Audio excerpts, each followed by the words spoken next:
Ladies and gentlemen, I don't know why I said it like that.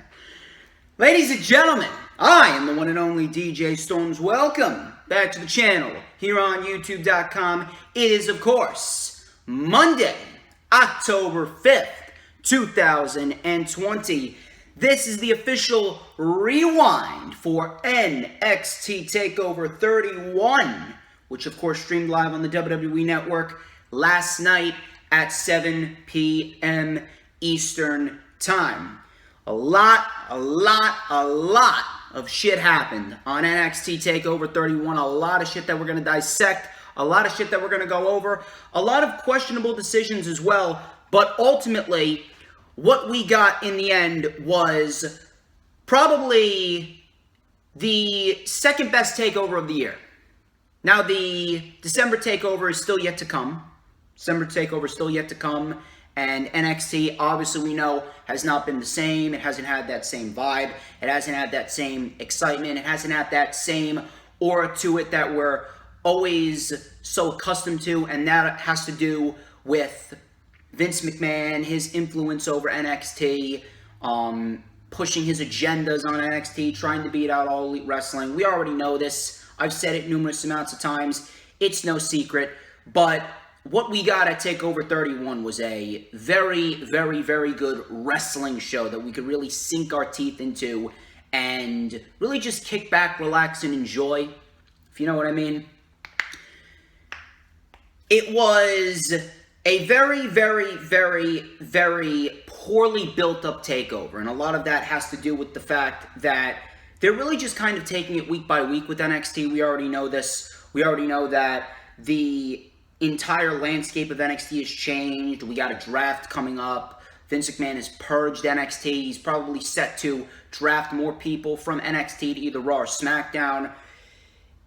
It is a very weird time that we're living in, and it really does suck for NXT. It really does suck for NXT. Matter of fact, the rundown really didn't do that well with Matt Moody. Now, it's not because of Matt Moody, because Matt Moody did fucking excellent. It really does go to show you how little people really care about NXT, because that right there was a singular NXT rundown. And the one with TM did great. But I feel as though that was a period where people were still investing in NXT. But I don't know. After TakeOver 30, you could really see the lack of impact that NXT has really had on the community as a whole. And I feel as though that really took an effect on the rundown. I do feel as though this was a nice rebound, and I really do hope that they continue to build on this. I really do hope that they continue to build on this momentum that they gained from TakeOver 31, because TakeOver 31, we did not have one lackluster match. We did not have one lackluster segment. We did not have one lackluster portion of the show. And all in all, I really do believe that that is what truthfully makes a wrestling show. It's the amount of impactful matches, impactful moments, impactful portions that you have throughout the course of the entire show. And with NXT TakeOver 31, it was a very impactful show. I do hope, and I'm praying and I'm hoping that they do continue to build on the momentum. We're going to dissect all the matches that took place at TakeOver. We're going to dissect the matches move by move, the outcomes, where the individuals in the match will go. But first things first, as always, please, you have to do me some favors. Follow me on Twitter, at HistoryMakerDJS. You will find out why I am the operator of the best damn Twitter handle known to mankind. No crazy intro tonight. No crazy intro today. Trying to keep it a little bit more mellow. I'm a little bit more mellow. I'm a little bit more calm. I'm a little bit more relaxed. And I'm at ease because I was cleansed with a great NXT TakeOver. So please, follow me on Twitter, at HistoryMakerDJS. You'll find out why I am the operator of the best damn Twitter handle known to mankind. Please follow me on Instagram and Periscope at TheDJStorms. I'm planning on doing some more shit over on Periscope when the college semester that I'm currently in dies down. I actually have to get started on a project for business strategy and policy. Another fucking project. I I have to either choose an upcoming business or I need to create a new business of my own. I need to describe the mission statement, my impact on the world, how I'm going to be socially responsible, bullshit like that. Obviously, that comes with the accounting major career that I have decided to take, so I got to get that shit done. But after my college semester, I'm planning on doing some more shit over on Periscope, where I'm going to go live as more of myself rather than the cocky, conceited douchebag, for lack of a better term, known as DJ Storm. So that should be a nice window into my life. So if you guys are interested in that, please let me know. Add me on Facebook as well. Add me on Facebook as well for collaborations and business inquiries. Please send me an email. My email is stormstakeover@gmail.com. Like the official DJ Storms business page, and I may just send you an invite to join the official DJ Storms Posse group on Facebook. That is, all the links are in the description. If you guys missed the Lightning Flash update from Saturday, 2 days ago actually, the link is in the description. Please go check that out. Please go check that out because it is almost 3 hours of quality wrestling analytics where we dissected a lot of reports, including Rob Van Dam and his girlfriend Katie Forbes apparently leaving Impact Wrestling. The main event of Hell in a Cell supposedly will be Sasha and Bayley. And Randy Orton rumored, not confirmed, rumored to have gotten into a fight. Now, I don't believe this report, but he rumoredly got into a fight with Vince McMahon backstage at Clash of Champions because of his match being changed last minute, the outcome specifically of the match being changed last minute, so I give my thoughts on that. I dissect if Randy Orton is mad because he is working for an indecisive maniac, or if he's mad because he didn't win the WWE Championship. I hypothetically dissected the scenario if it was true. I don't think it's true, but I gave you my take on it, should it be true. So if you want to go check that out, link is, of course, in the description, as, of course, we dissected 7 weekly shows, or no, 6 weekly shows, I'm sorry. 6 weekly shows as well. Of course, if you haven't already done so, we are 7 minutes into the video. Why haven't you liked the video? If you haven't liked the video, fucking like the video. I mean, come on. I do this shit for the likes. So you gotta hit the like button when you come into the video. And when you come into the video, you gotta keep the chat rolling because it sparks up the conversation and it gets people talking. And when you spark up the conversation, you can't forget to share out the video on all platforms of social media, whether it be Twitter, Instagram, Tumblr, Facebook, TikTok, whatever the fuck you share it out on. Share out the video. Come on. Share the fucking video. I'm not doing this shit for nothing. Share out the fucking video if you haven't already done so. And when you share out the video, you gotta hit the subscribe button because I got goals I want to reach. I'm trying to expand. I'm trying to grow. I'm not sure why, but YouTube keeps on fucking purging my fucking subs. So fuck you, YouTube. Just want to point that one out there. But when you hit the subscribe button, you gotta hit the notifications bell with a huge coup de grace. That way you will know whenever I pop up on YouTube. Because whenever I pop up on YouTube, it is the best time to be on YouTube. It's the only time you're going to get to see this glorious sideburn and chin strap combination and this beautiful mustache right here. I think I have it. I think I have it. I do.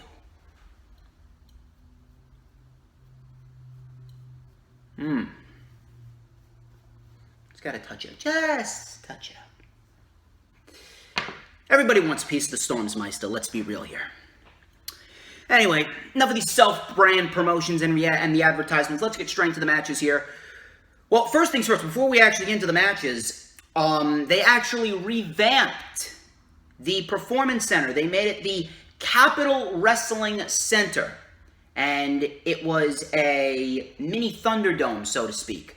They had a fence that kind of looked like it was a steel cage instead of the plexiglass. It was steel cage and plexiglass. It almost had an underground type feel.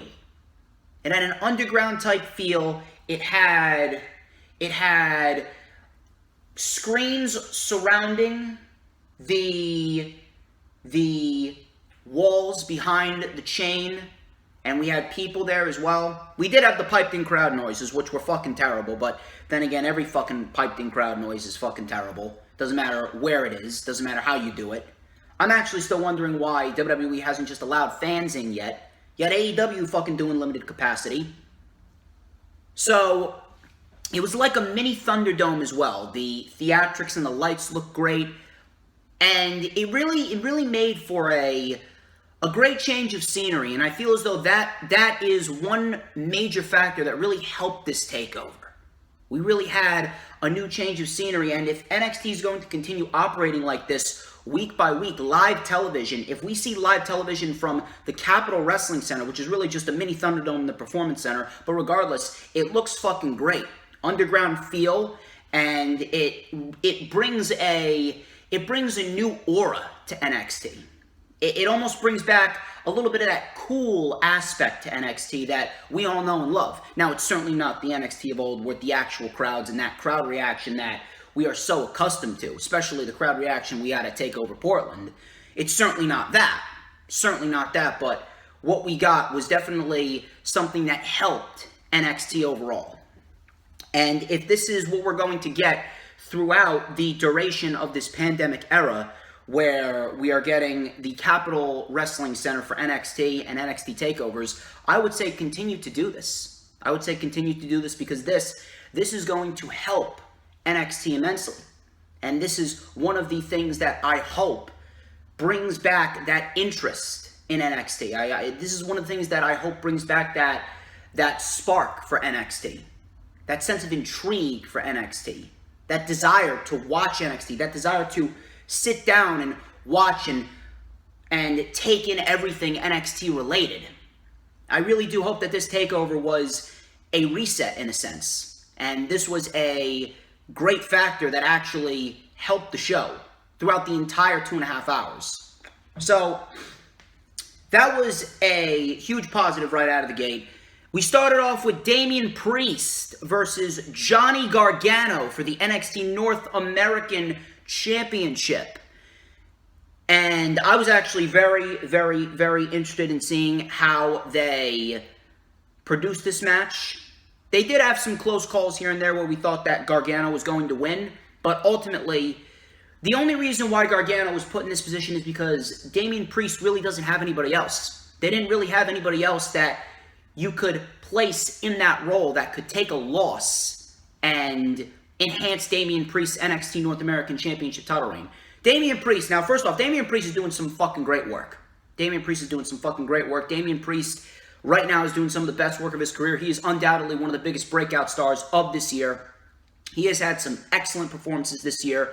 This was no difference. This was a very, very, very good NXT North American Championship match with Johnny Gargano. Gargano didn't do anything to deserve it. He should not have gotten it. We have already established that. The only reason why he got it is because Damian Priest needed an opponent for a takeover that could take a loss. And he needed to... He pretty much needed to place a stamp of impact on his NXT North American Championship title reign. It just started. You're not going to take the North American title off of Damian Priest after 7 weeks. And some people were complaining that, oh, Johnny Gargano didn't win. And Johnny Gargano, he's hyping up the Gargano way. And Candice LeRae and him, they're going to be a power couple.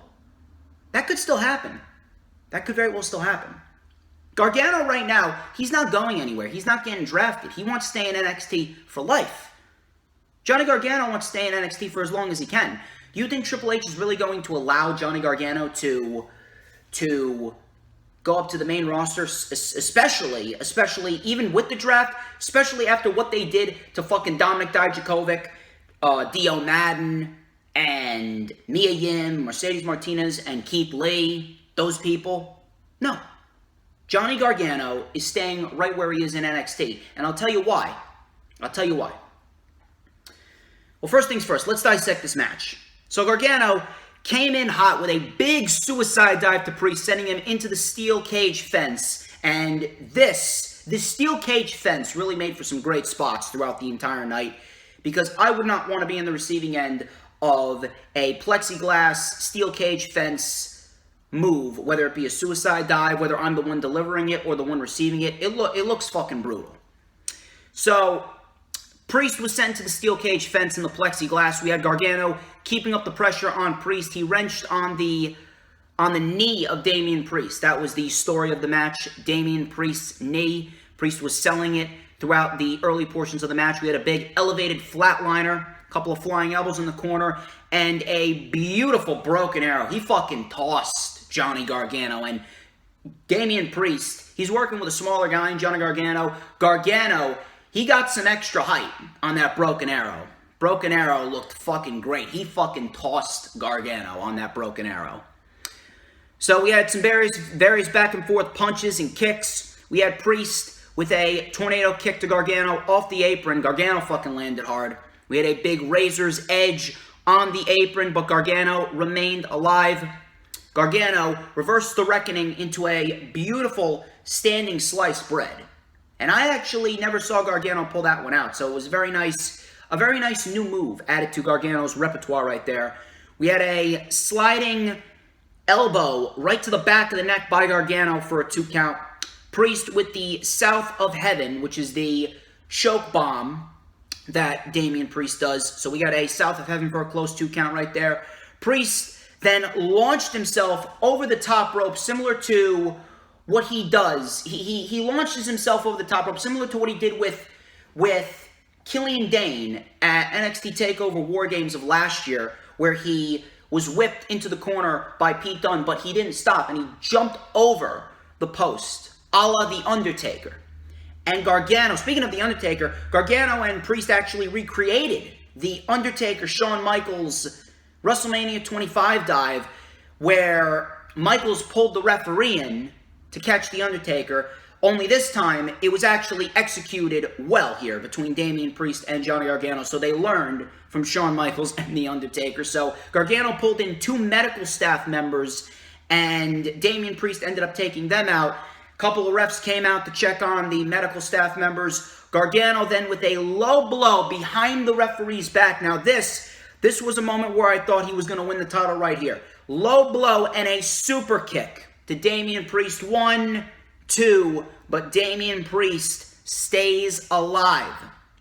Gargano then locked into Gargano escape. A skeep. If you have learned anything, just know that Gargano's finishing submission hold is the Gargano escape.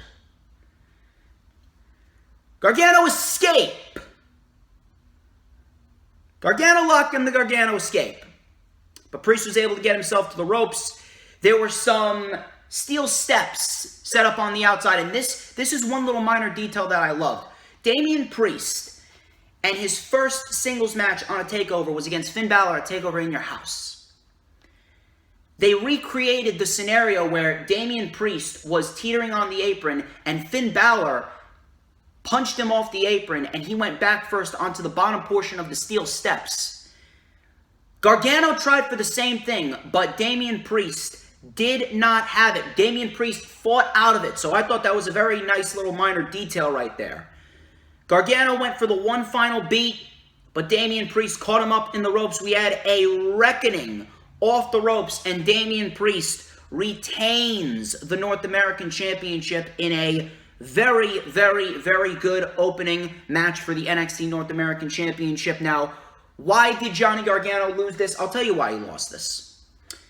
Like I've said once, and I'm going to continue to say it, Gargano's above the North American Championship. Gargano's above it. Gargano does not need the North American Championship. Matter of fact, Johnny Gargano right now, I can see him taking the title off of Finn Balor. Based on everything that's been going on, I see Johnny Gargano going into WrestleMania 37 weekend, and we are going to see Johnny Gargano versus Finn Balor. And Johnny Gargano is going to be the one to take the NXT Championship off of Finn Balor on the TakeOver before WrestleMania 37. Makes sense. They got history. Gargano did tease going after Finn Balor at the Great American Bash, saying, hey, he would still be standing here double champion if it wasn't for Finn Balor. So I don't think they're going to tease that and not follow up on that.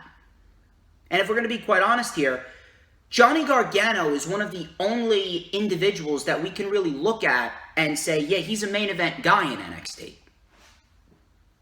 And a lot of that has to do with the fact that Vince McMahon has pretty much forced his agendas upon NXT, and Vince McMahon has taken over NXT to a point where throughout the course of the entire summer, we were seeing nothing but championship matches on NXT television. We were seeing the Great American Bash, and we saw Karrion Kross get fast-tracked to the NXT Championship, all because Vince McMahon had his own personal agendas and he wanted to beat out All Elite Wrestling in the ratings.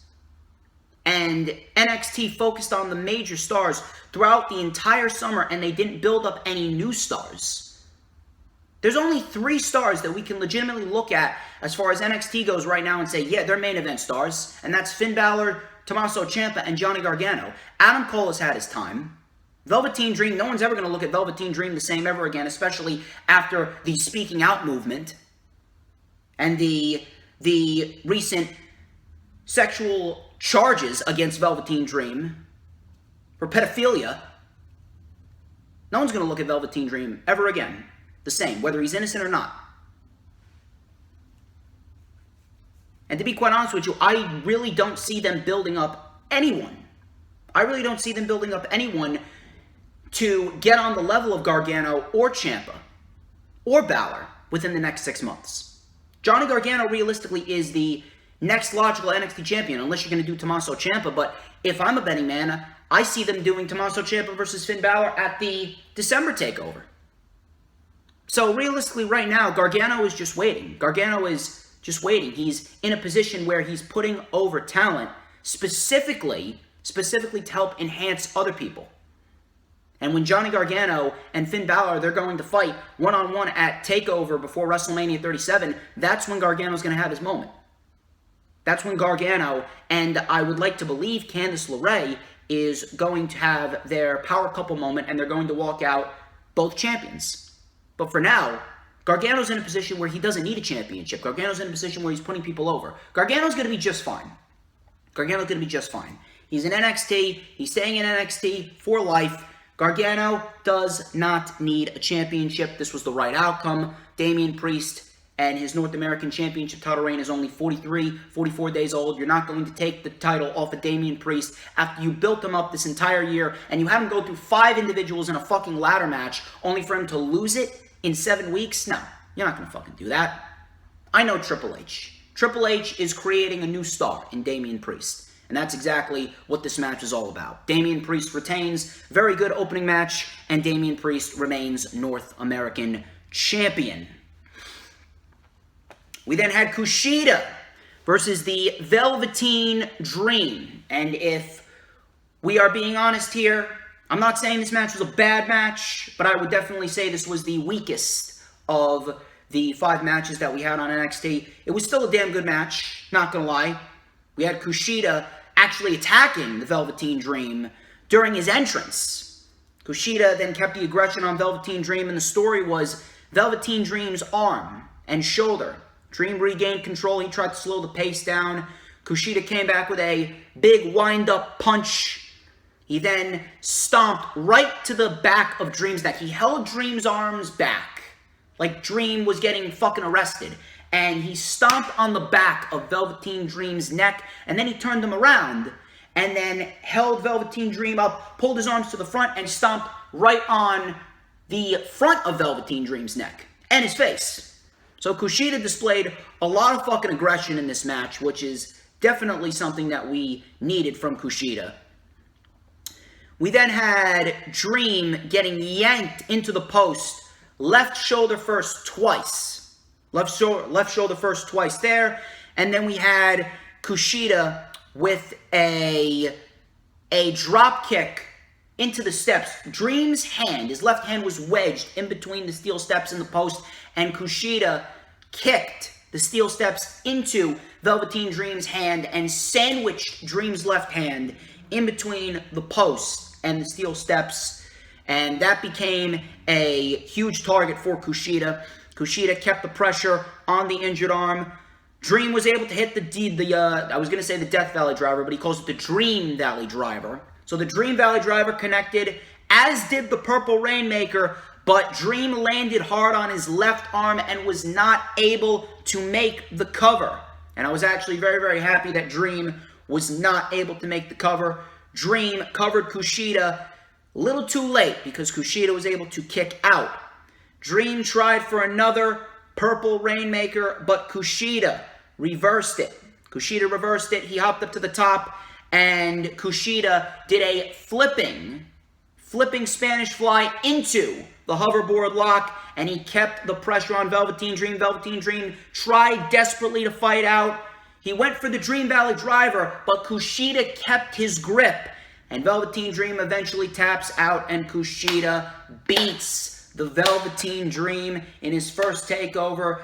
Damn good match here, and Kushida, finally, Kushida is a major focal point on NXT. He is now on a 3-match winning streak. No matter what happened, this was the right outcome. Velveteen Dream right now, he is not going anywhere. And if I were Triple H, I believe that Triple H, he would do the right thing and put Velveteen Dream on the back burner right now, considering what's going on. I don't think he's ever going to recover from the allegations, and I don't think he's ever going to recover from the entire speaking out movement outbreak that came about, especially not now, especially not in this culture. So Velveteen Dream, he is on the back burner, and he should stay on the back burner for a long, long time, possibly even forever. I really don't even think that Velveteen Dream's going to see the light of day ever again, if I'm going to be quite honest with you. Now, Kushida himself, he was unfortunately a victim of a lot of things. He was a victim of wrong place, wrong time. He was a victim of an injury, and he was a victim of the pandemic. Those 3 things hampered down Kushida, and those 3 things completely killed Kushida's NXT run.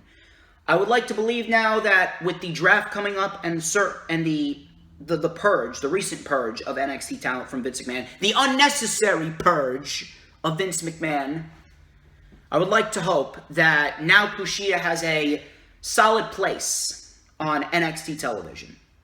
And afterwards, Kushida locked in another armbar on Dream after the match. He didn't give a shit. He just kept the aggression on the Velveteen Dream. Completely fucking destroyed the Velveteen Dream's left arm. So, if I'm to be quite honest, based off of that, I actually do see Velveteen Dream being completely written off of television. I do see the Velveteen Dream being completely written off of television. I have a feeling he's probably going to take a hiatus, probably until next year. I don't know. But he is not going to be in a high-profile situation anytime soon. And if he is, he's going to be losing. If he is in any high-profile situation, he's going to be in that position to lose. Because Velveteen Dream right now, like I said, no one's ever going to look at him the same ever again after the allegations that came out against him, number 1. And number 2, he's pretty much already done everything outside of win the NXT Championship. And you're not going to put the title on Velveteen Dream now because Velveteen Dream does not have that same luster, he does not have that same feel. And, of course, the allegations ruined his fucking career. Kushida is one of your main priorities now. Kushida beat Austin Theory, he beat Tony Nese, he beat Velveteen Dream. Correct decision. Where does Kushida go from here? I don't necessarily know. I see 2 routes for Kushida, to be quite honest with you. I can see him being a contender for Damian Priest and the North American Championship, but if they were going to do that, and they're going to do that at the December TakeOver, then Damian Priest would have to win. Damian Priest is not losing that title anytime soon. He's not losing that title until next year. And if he is going to lose that title, it's going to be against probably Bronson Reed. Either Bronson Reed or Dexter Lumis. Dexter Lumis recently returned this past Wednesday on NXT in a segment with Cameron Grimes. So they could be building up Dexter Lumis to face Cameron Grimes. And as far as Dexter Lumis goes, he's probably one of the best things about NXT right now. And I actually feel sorry for him that he got injured. So I actually believe that Dexter Lumis could possibly be the next North American champion. But that ain't happening until next year. Because Dexter Lumis needs to rebuild his momentum. Because he lost all of his fucking momentum. It's either him or Bronson Reed. They could do Kushida, but why are you going to waste Kushida's momentum on a one-off match with Damian Priest if he's just going to lose? If anything, I can see Kushida being the next Cruiserweight champion.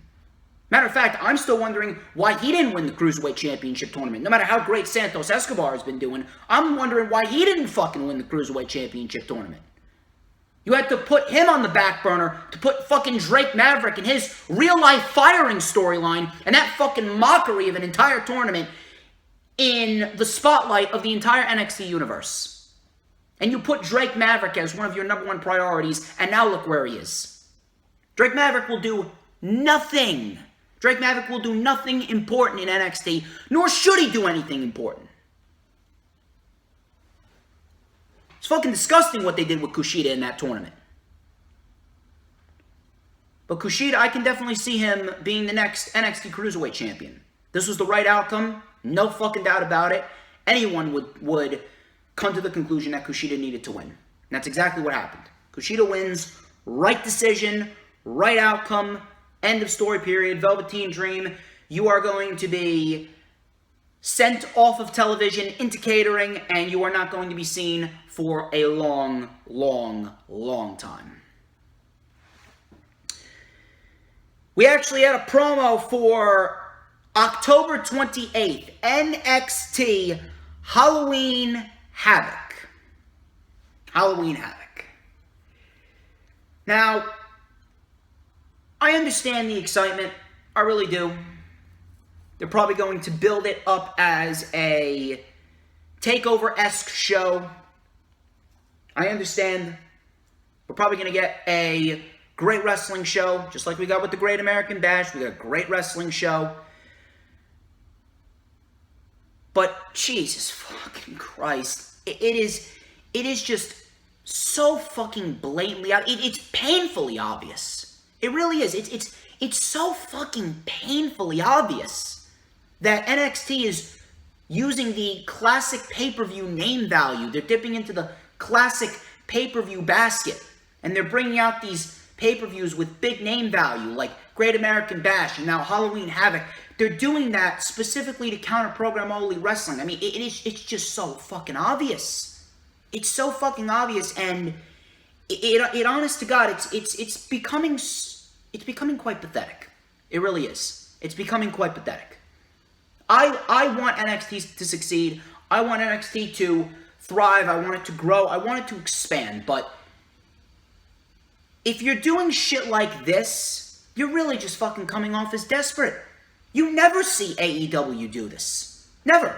And don't even fucking give me the old, oh, well, AEW takes, they take shots at, the WWE. Oh, Taz said they run a sloppy shop. And what about Brody Lee and his impersonation of Vince McMahon? I don't want to fucking hear it. I don't want to fucking hear it, because none of those things are even remotely close to what NXT has been doing, or what Vince McMahon has been forcing upon NXT specifically.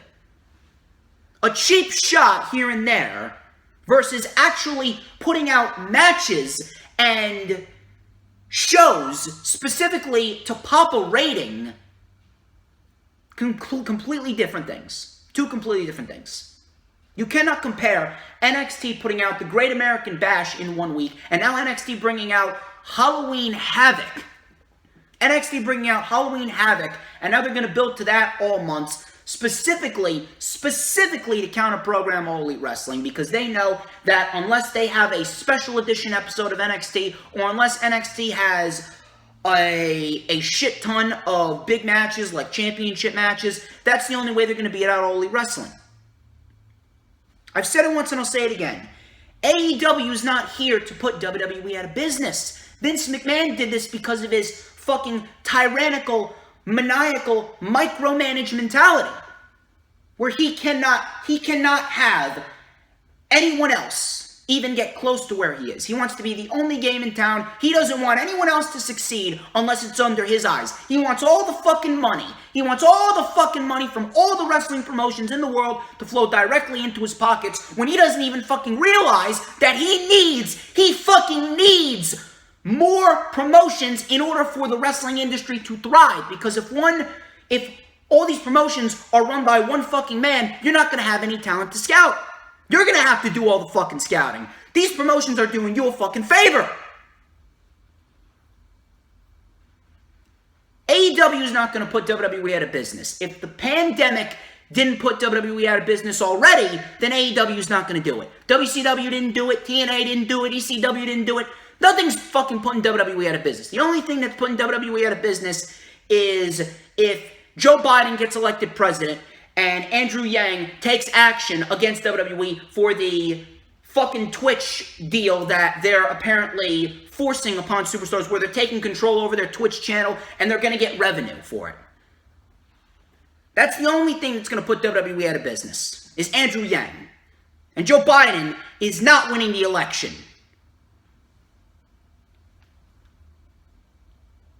Halloween Havoc, is it going to be a good show? Probably. More likely than not, yeah. I trust in Triple H. I've put my faith and trust in Triple H for a while now.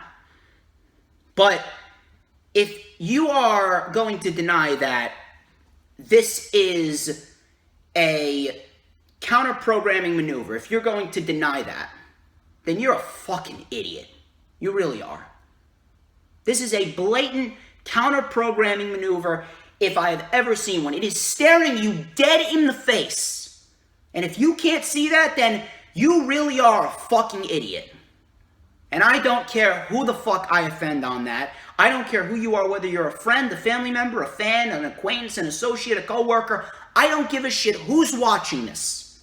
If you don't think that this is a blatant counter-programming maneuver, you are an absolute dumbass. Certified dumbass. Certified.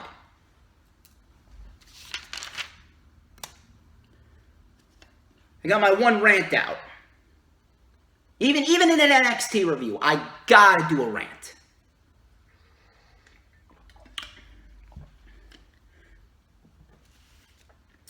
Moving on here, we had Isaiah Swerve Scott versus Santos Escobar for the NXT Cruiserweight Championship. Now, this was the match that I was most looking forward to personally, because I definitely wanted to see what these two could do on a big stage.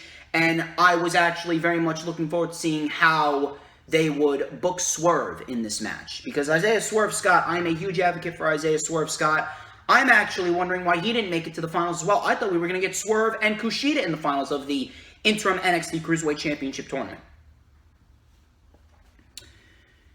But this was the match that I was looking forward to the most, and now you can see why.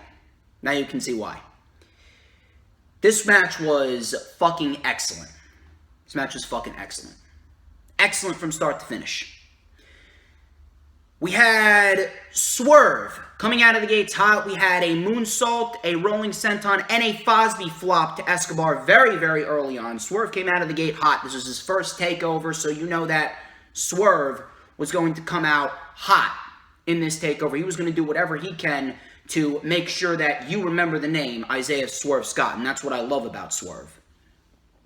So Escobar, he took over control with a swift suicide missile dive, sending Swerve right into the steel fence. Whenever Escobar does that suicide missile, the heat-seeking missile dive, whenever he does that, I'm very, very scared for him, because I'm afraid that he's going to drive his fucking head straight into the fucking barricade, and he's going to fucking crack his skull like an egg. So please, Escobar, just chill. But he kept the pressure on Swerve. Swerve came back with a beautiful discus clothesline. Love Swerve's discus clothesline. Came back with a couple of punt kicks and a swift rolling flatliner. Love the rolling flatliner. Beautiful rolling flatliner for a 2. We had a big draping DDT out of the corner for a 2 by Swerve. And at this moment, Legado del Fantasma tried to stick their nose in the match. Swerve was distracted. He was tripped up by Raul Mendoza. And then we had Escobar. Escobar taking advantage with a shoulder breaker, but Swerve was able to stay alive. Swerve then Hurricane Rana'd Escobar off of the middle rope into Legado del Fantasma, but they saved him. They caught him. They caught Escobar, saved their leader, so to speak. And then we had Ashante Adonis. Ashante Adonis, or the formerly known as Tahuti Miles. He came out to help Swerve, and it looks like they want to push him in the Cruiserweight division now. They're probably going to push him as an interim opponent for Santos Escobar, which I don't really mind. But we had Ashante Adonis come out. He helped Swerve. And then Swerve actually helped Adonis. They fought off Raul Mendoza and Joaquin Wilde. Swerve then turned his attention back to Santos Escobar. He ran right into a beautiful, beautiful leg lariat where Santos Escobar, he hit this leg lariat with a beautiful fucking pop. And he slapped his thigh, and you heard the fucking pop, and the leg lariat, his foot caught Swerve right in the fucking chin. I'm not sure how Santos Escobar did that, but it was so fucking fluid. And that's what I love about Santos Escobar. He's so fucking fluid in his maneuvers.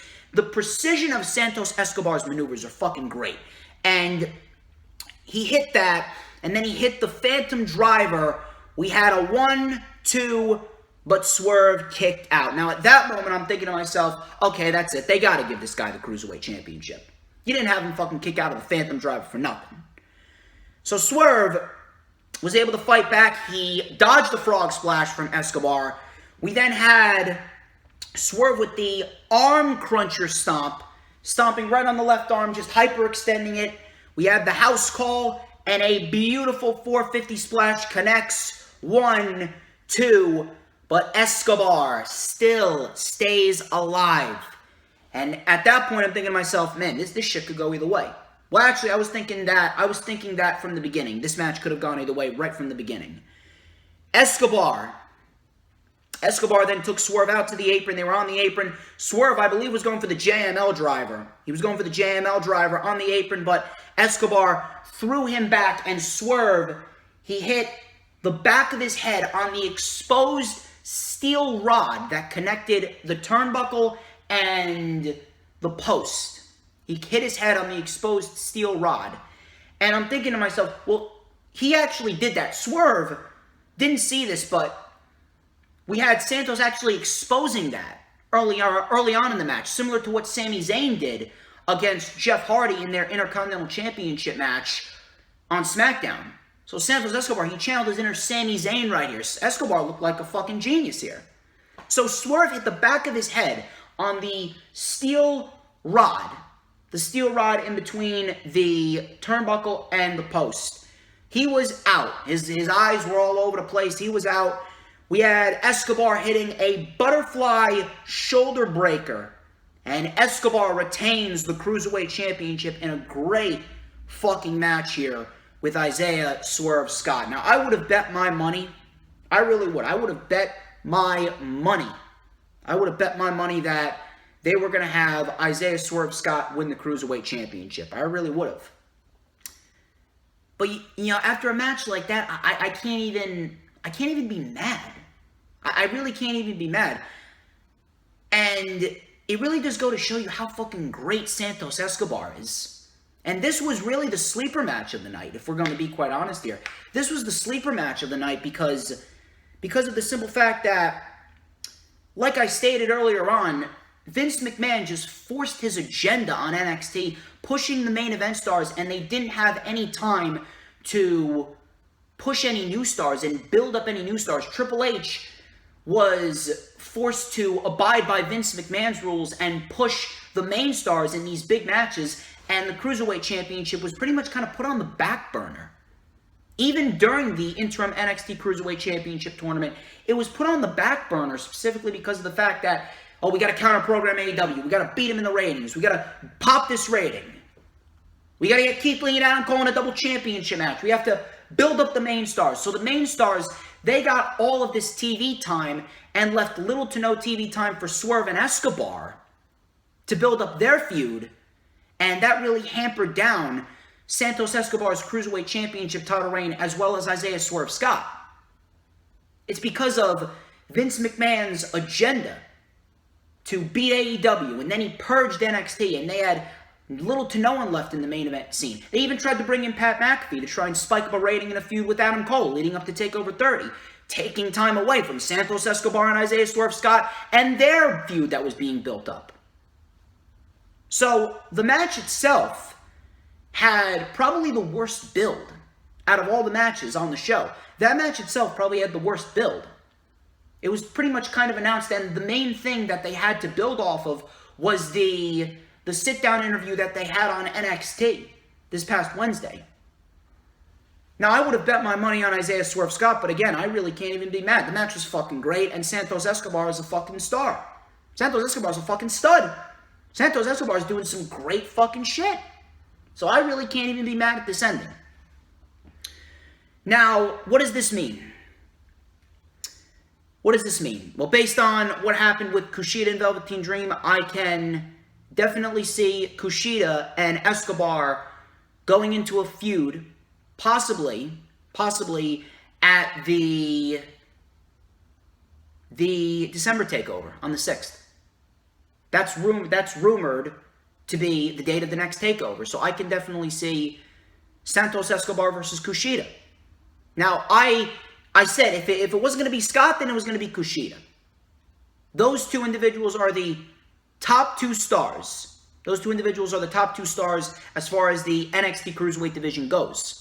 So it would make sense for one of those two to come out victorious. I had a feeling that Scott was going to win based on the way that they built him up. And I have a feeling that they're going to have a babyface take the title off of Santos Escobar, obviously.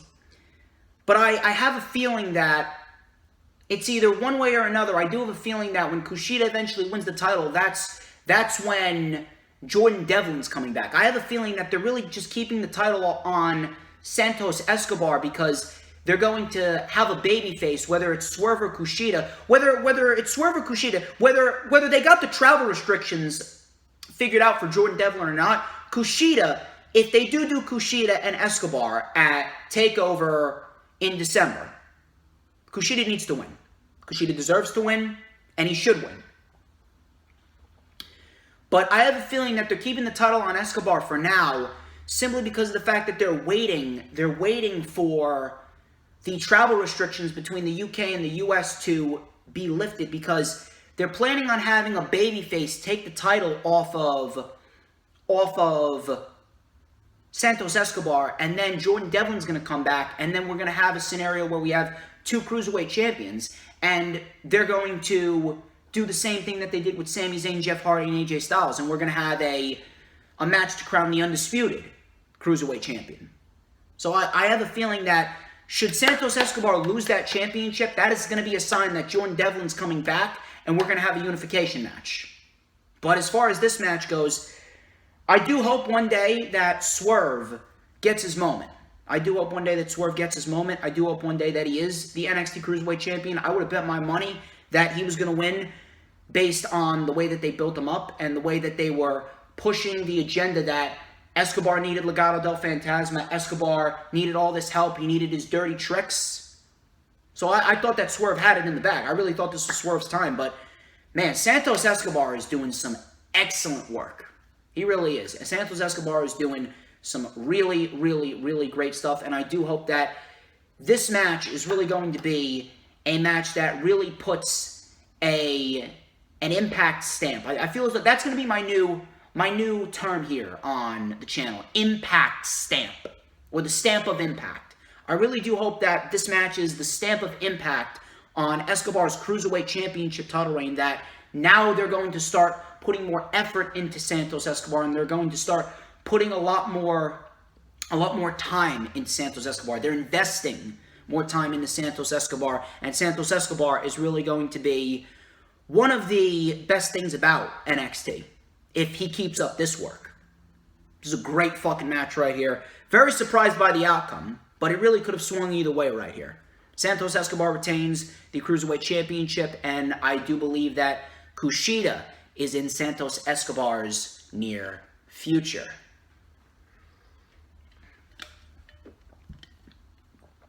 NXT Women's Championship match. Io Shirai, the genius of the sky, always looking so fly. I'm not sure why I fucking said that either. Versus the Poison Pixie, Candice LeRae. Now, this match was a rematch from TakeOver Toronto, this time with higher stakes. Now, as far as this match goes, I said it once and I'll say it again, they really kind of booked Candice LeRae and Io Shirai into a corner here. Because Io Shirai, you're not going to take the title off of Io Shirai after 4 months. Candice LeRae realistically is the next NXT Women's Champion, but are you really going to put her against Io Shirai this early? If you know what I mean? It was another match that was a toss-up. Now, I predicted Io Shirai to retain, and now that's what happened. That's exactly what happened. The match itself was very good, but we did have a scenario where it was kind of overbooked. We had a scenario where it was overbooked, and we thought that Gargano was trying to help Candice LeRae win the championship. We'll talk about that in a minute. We started off the match with some back-and-forth offense. We had Shirai actually took over before Candice LeRae countered with a very nice backstabber out of the corner. LeRae continued to wear down Shirai before Shirai came back with a flapjack 619 and springboard missile dropkick combination there for a 2. LeRae got caught with a butterfly backbreaker. We had a power bomb, a sunset flip power bomb by LeRae out of the corner, but Shirai rolled through, fought through the pain, and hit double knees into the corner. We had LeRae with the snap German suplex, backstabber, and a lion salt combination, but Io Shirai still stayed alive. Candice LeRae locked in the Gargano escape. The Gargano escape on Shirai. Shirai was able to get her hand on the bottom rope. LeRae accidentally hit the official. We had a scenario where LeRae accidentally hit the official in the face. The official was blinded temporarily. Io Shirai took advantage with an air raid crash, and she went for the moonsault. But Candice LeRae got the knees up.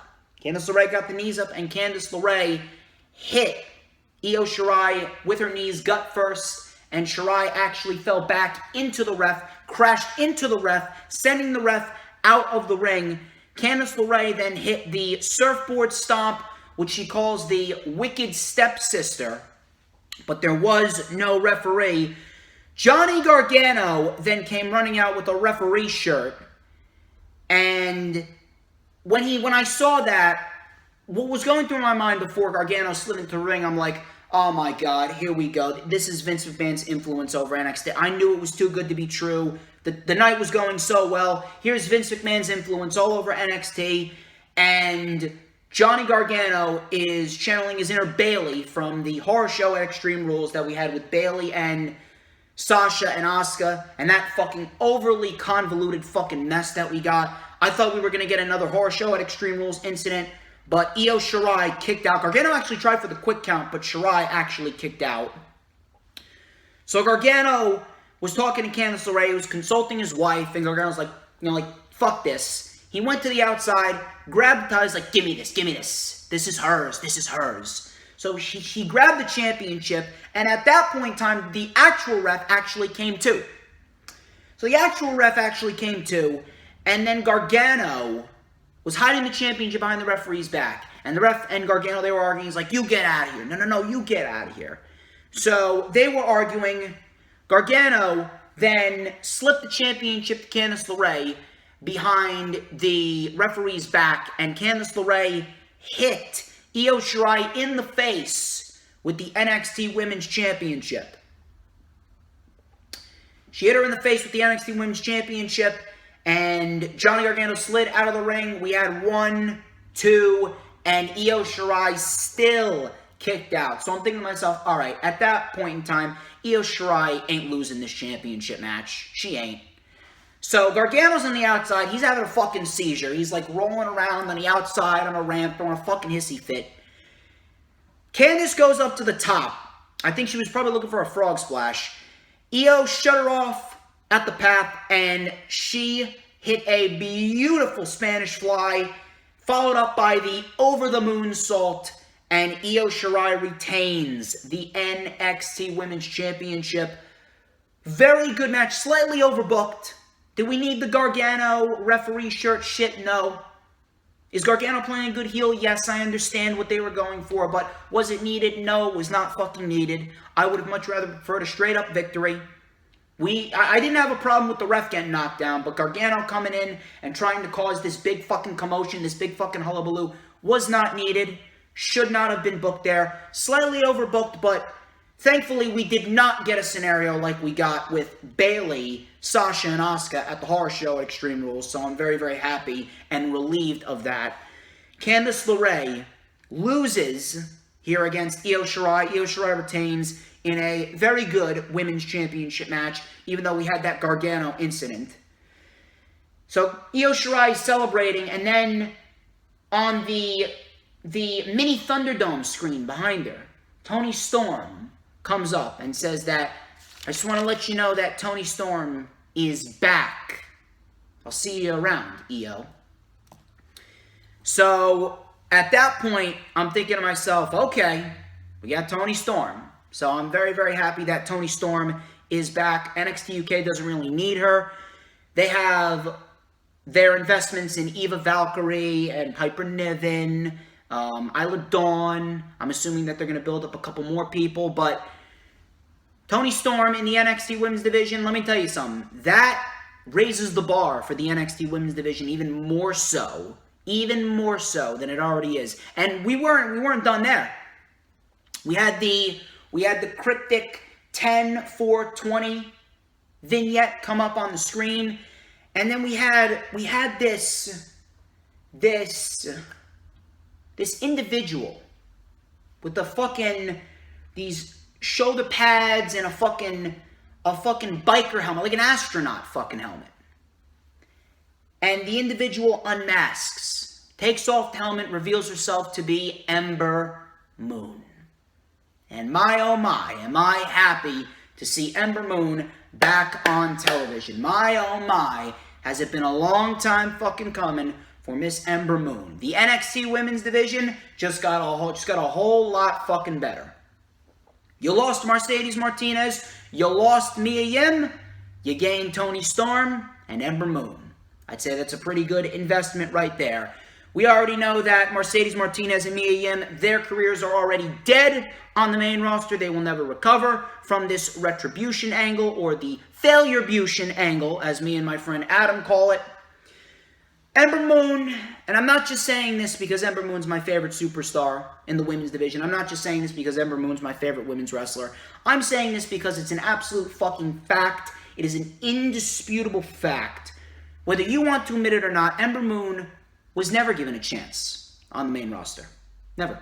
Ember Moon was never given a chance. Ember Moon was constantly held back. Ember Moon was constantly shafted for women like Ronda, women like Charlotte, women like Nia. She was never given a proper opportunity to actually shine. Even her match with Bayley at SummerSlam was complete garbage because they rushed through it and they didn't build up either women properly. Ember Moon is now back in NXT. Now, the one thing that I hope this doesn't mean that Candice LeRae is getting drafted. I hope this does not put Candice LeRae on the back burner. I do want to see Ember Moon and Io Shirai, and or Toni Storm and Io Shirai. I just hope that this doesn't put Candice LeRae on the back burner. And they didn't just put Candice LeRae in here specifically to get Io past another takeover with a successful title defense, if you know what I mean. I do hope that they are building up to Candice taking the title off of Io at WrestleMania weekend in March. And Gargano's going to win the NXT title from Finn Balor then, and we are going to get the NXT power couple of Candice LeRae and Johnny. I don't think that Triple H is going to tease it, and it's not going to come to fruition.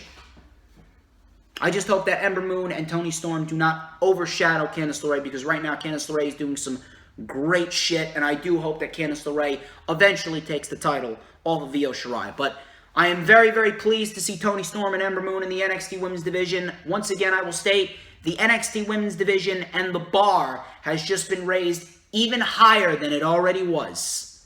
Ember Moon and Toni Storm, I'm telling you, if you're a women's wrestler, NXT really is the place to be. I understand that Vince McMahon may have his influence, but as far as the women's division goes, I'm telling you, Triple H is really going to put forth all of his effort to make sure that Toni Storm and Ember Moon legitimize the women's division even more so. Just when you think the women's division in NXT can't get any more legitimate, Here comes Toni Storm and Ember Moon. Great stuff right here. Very, very happy to see those two back on the black and gold brand. Main event. Finn Balor versus Kyle O'Reilly versus, or I don't know why I said another versus. Finn Balor versus Kyle O'Reilly, NXT Championship. Now, a lot of people were looking at this match and thinking it was going to be the most underrated match of the night. It was probably going to be a match of the year candidate. And you know what? I'm going to tell you right now, it probably was. It was definitely one of the best NXT Championship matches that we've seen. I'm actually going to go on record that this was probably the best NXT Championship match that we've seen since Adam Cole and Tommaso Ciampa at TakeOver Portland this year. This was a great fucking main event. Now, as far as Kyle O'Reilly deserving the opportunity goes, he did not deserve it, mainly because of the fact that you did not build him up at all. Matter of fact, the way that WWE shilled you on Kyle O'Reilly was having him beat Bronson Reed, Cameron Grimes, and Timothy Thatcher all in the same Gauntlet Eliminator match. However, that did not hamper down the excellent fucking story that they told throughout the course of this match. I love this match from start to finish. This was an excellent fucking NXT Championship match. Very good stuff right here. Very happy to see Kyle O'Reilly getting these opportunities. Now, a lot of people were surprised by the outcome. A lot of people were quite shocked by the outcome. And I'm going to talk about that in just a minute. We're going to go over what happened. So O'Reilly, he kept his Muay Thai offense on Finn Balor. A beautiful move right here. We had 2 double underhook suplexes, and he rolled through 3 Amigos style. And then he delivered a lifting DDT for a 2 count. Balor then regained control. He kept the pressure on O'Reilly. Some vicious stomps right to the abdomen. O'Reilly was selling his fucking abdomen like his fucking gut got twisted. We had a beautiful regal plex for a 2 count by O'Reilly. Finn with the sling blade, but O'Reilly countered with a drop kick to the knee. O'Reilly got caught in a sharpshooter, wrenched on the legs of O'Reilly, did Balor, and the visual with Kyle O'Reilly busted open at the mouth with the sharpshooter locked in on him. That was a great visual right there. O'Reilly was able to scratch and claw, and he got to the ropes.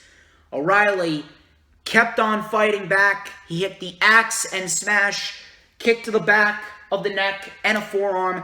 Finn with the Pele kick. O'Reilly with the rebound lariat off the ropes, and both men are down. Excellent fucking sequence right here. We then had a beautiful brainbuster by O'Reilly. I love O'Reilly's brainbuster. Great stuff right there. Balor then kicked out of the brainbuster, and O'Reilly beautifully transitioned into an armbar. Balor fought out, and he reversed the armbar into a beautiful reverse 1916, but O'Reilly still stayed alive. O'Reilly cut Balor off on the top rope as Balor went for the coup de grace.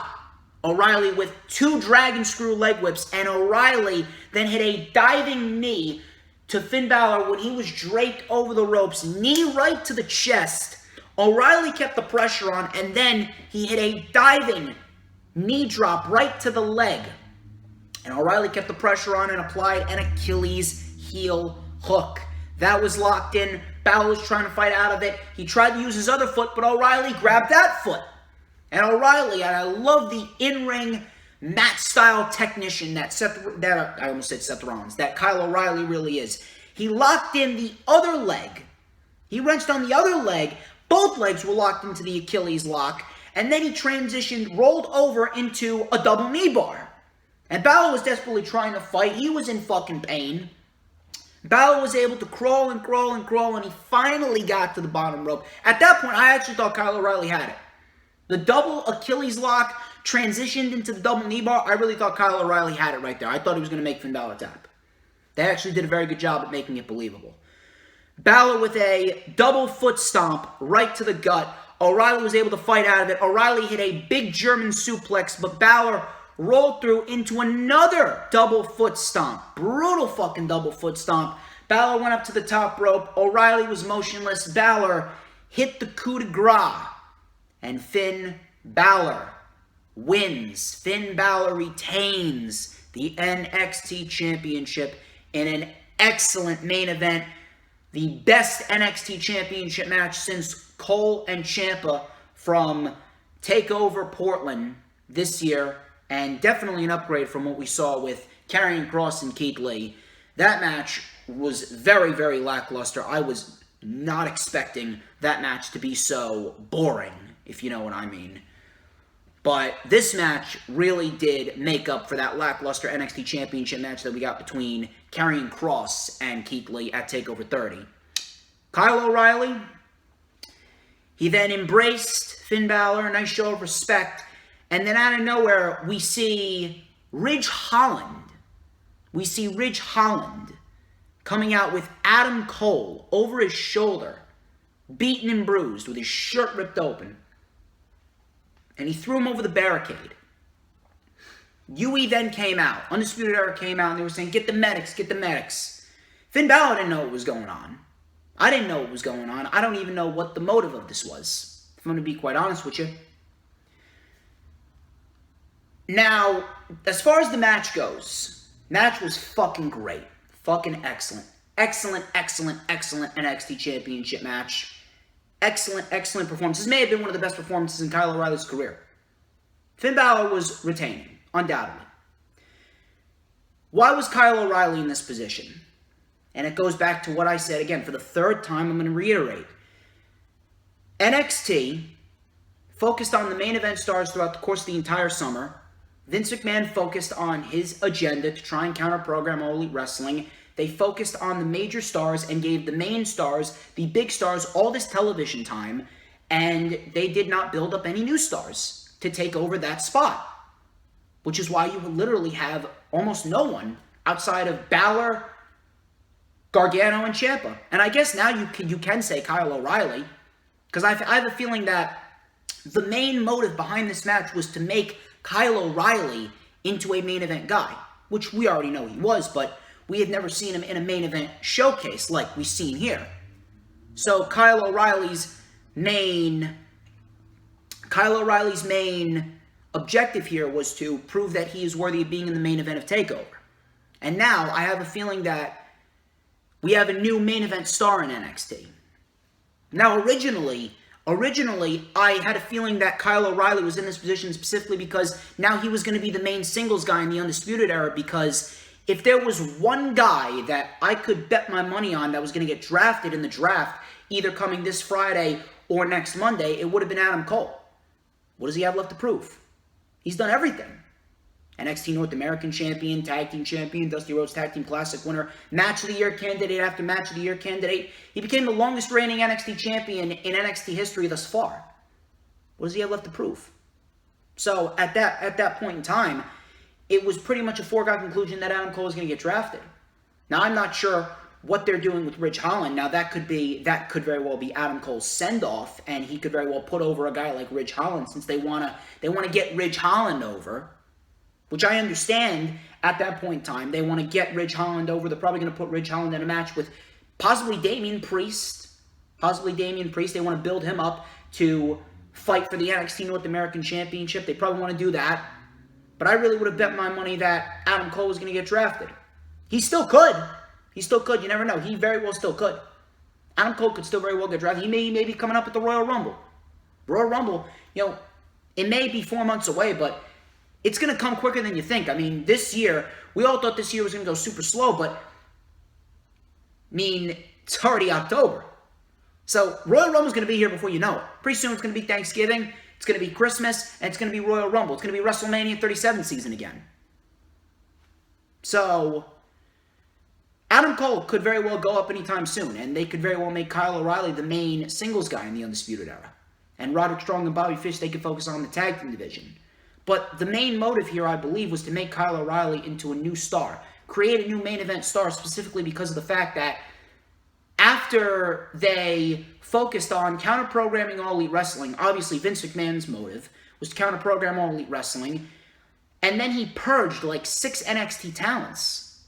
And it really does show you that Vince McMahon, obviously, now more than ever, it's blatantly obvious that Vince doesn't give a shit about NXT. He used it to counter-program All Elite Wrestling by putting out these big matches on free television, doing the Great American Bash. Then he fast-tracked Karrion Kross. Karrion Kross got injured, and now he's just like, he don't give a shit. He called up NXT.